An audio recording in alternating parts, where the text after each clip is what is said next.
आज बेंकनळी ग्रामपंचायत भागातील जे सरस्वतीनगर फर्स्ट क्रॉस आहे, या भागातील गटारीचे पाणी सरळ सरळ राकसकोप मेन रोडवर वाहत येत आहे व त्यामुळे घाण तर पसरलीच आहे, त्यामुळे दुर्गंधीही पसरलेली आहे व गेली कित्येक वर्ष हा प्रकार असाच चालू आहे।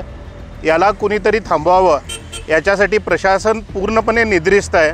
याकडे लक्ष देऊन त्वरित या इथे गटाराची सोय करण्यात यावी। गेल्या काही वर्षापूर्वी इथं गडबडीने जो मास्टर प्लॅन करण्यात आला व रोड वाइडनिंग करण्यात आलं, त्याचं स्वागत सर्वच नागरिकांनी केलं, पण रोड वाइडनिंग नंतर इथं कोणत्याही गटाराची सुविधा करण्यात आलेली नाही आहे।